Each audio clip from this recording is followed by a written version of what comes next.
Most of my life, I thought the things that mattered were the things I could hold on to. My name is Frank, and I am 87 years old.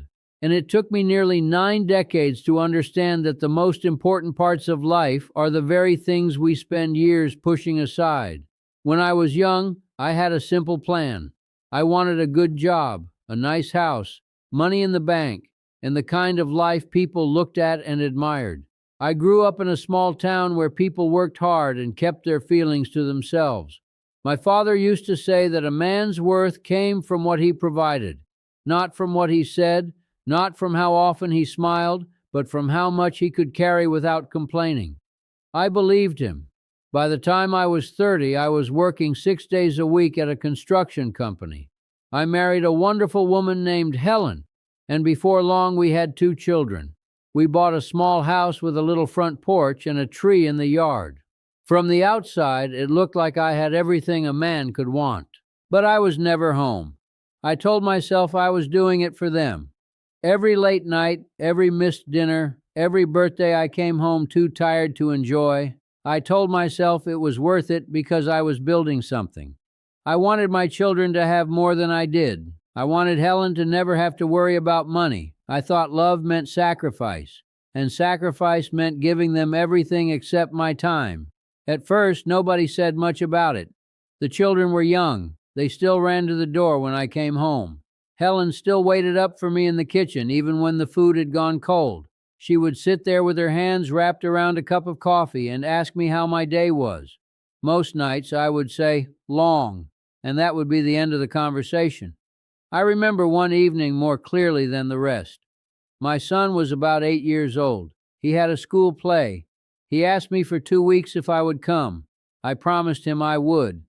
I remember him standing in the hallway in a little paper costume, grinning at me before I left for work that morning. I did not make it. A job ran late. Then another man called in sick. By the time I got to the school, the parking lot was empty. The lights were off. I sat in my truck with my hands on the steering wheel and told myself there would be another play. There was, and I missed that one too. Years pass the way they do when you are busy, quietly. One day your children are small enough to sit on your shoulders, and the next day they are taller than you. One day your wife is standing at the door waiting for you, and the next day she has stopped asking when you will be home. I was in my 50s before I finally noticed the silence in the house. My daughter had gone away to college. My son had moved to another state. Helen spent more time in the garden than she did with me. We would sit in the same room at night, only a few feet apart, and say almost nothing. There was no anger left between us. That was the strange part. Anger would have meant there was still something to fight for. Instead, there was distance. I remember sitting across from Helen one night at the kitchen table, the same kitchen where she had waited for me all those years. She looked older, and so did I. There was a line in her face I had never noticed before.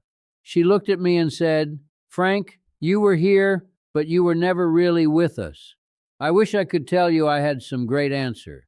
I wish I could tell you I defended myself or argued or finally found the right words, but I did not, because she was right. I had spent my whole life believing that providing for my family was the same thing as being part of it. I thought that if I worked hard enough, earned enough, fixed enough things, and solved enough problems, then the people I loved would know how much I cared. But people do not remember you for the bills you paid. They remember whether you sat with them when they were hurting. They remember whether you listened. They remember if you showed up. A few years later, Helen got sick. At first, it was small things. She forgot where she left her keys. Then she forgot the names of neighbors we had known for years. Then one morning, she looked at me across the breakfast table with a strange expression and asked me what day it was. The doctors said it was the beginning of memory loss.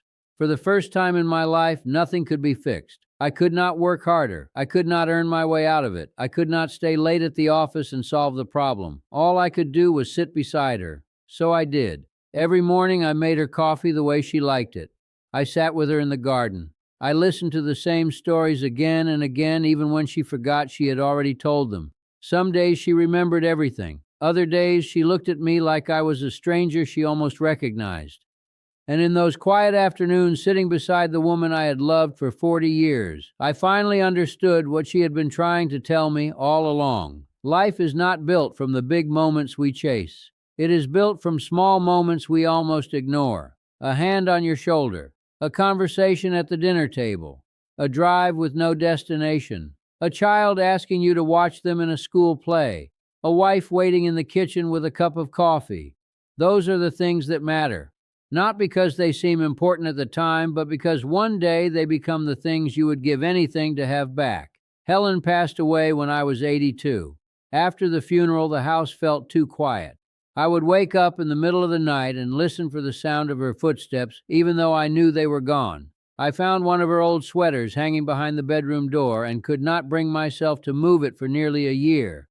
When you lose someone after that many years, you do not just miss the person. You miss the life you had with them, the ordinary life, the little routines, the things you barely noticed while they were happening. I spent a long time regretting the years I lost, the dinners I rushed through, the stories I did not listen to, the days I thought could wait.